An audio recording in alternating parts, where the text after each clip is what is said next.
the Champagne or Prosecco, you can either open it like this, you can open it in an ice bucket as well. There are different ways of how to open it, okay? So each bottle has this little tab on the side, okay?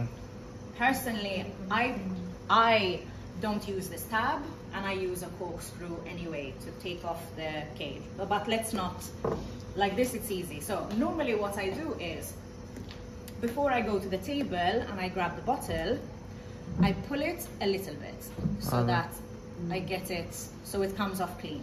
So I do that, you see?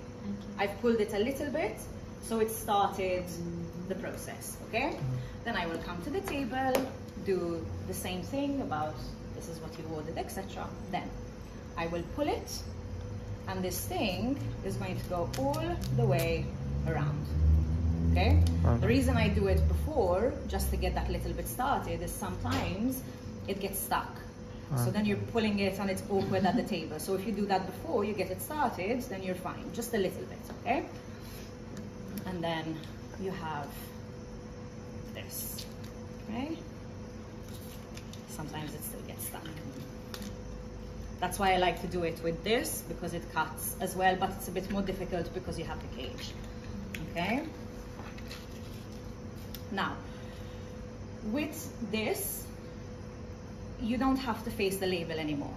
Why? Because sometimes this is going to be on this side, sometimes it's going to be here, sometimes it's going to be here.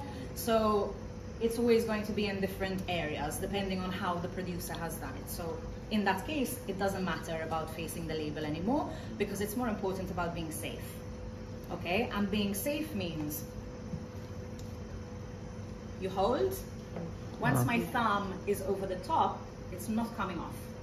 It's not coming off until this wine is opened, okay? So something like this can be a little bit tricky because this is moving, so it's you're losing the grip. You have to be very strong, okay? So I do it like this so that this part, okay, is free, okay?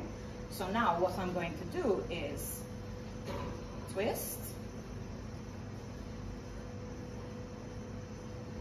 okay? My thumb is still over the top, and what I'm going to do is I'm never going to take my thumb off, and I'm going to twist the bottle. Okay, I'm twisting the bottle while still keeping the thumb strong, okay? You do it a few times, just make sure you keep it strong, and the idea is that you don't pop it, and that's all that you do. Okay? And you have to do it with the cage still on. The reason being that sometimes the bottles would have been transported and they would be shaking. They would have gone from hot to cold to hot to cold, so the bubbles are quite aggressive.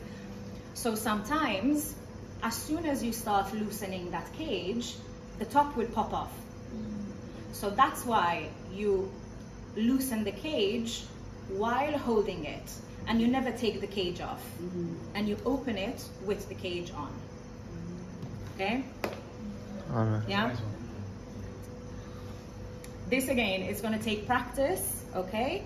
But the most important, even if you have to not open it in front of the guest at the table, okay? This one? And you open it on the side, just as long as you do it where it is safe, okay? Maybe you can do it in the ice bucket as well. So in the ice bucket, what I mean is you would have the ice, you'd put it in, okay? Like that. And you would loosen it and open it, okay? And then you would twist like that. And like that, it's more safe because it's away and it's facing upwards. Yes. Okay? Well done. So let's quickly taste the red wine.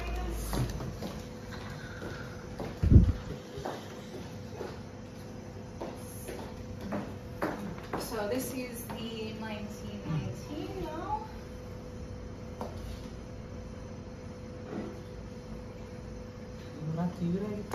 Spanish, yes. A lot of people like wine from Rioja in Spain. Okay, there's different types of red wine from Rioja, from Spain. This is called a Crianza.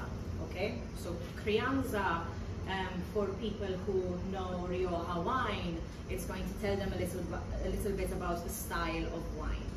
So Crianza is normally something that has had just a little bit of aging to it, a little bit of oak aging. Okay, so it's still going to be not super heavy, okay, but it will have a little bit of that sweet spice which comes out with oak aging. Okay, so this will have the red and black fruit flavors, but also a hint of like that cinnamon, maybe a little bit of vanilla, a little bit of clove, and that will give it a little bit more character. Okay, so this tends to be as well something that people enjoy. Cheers.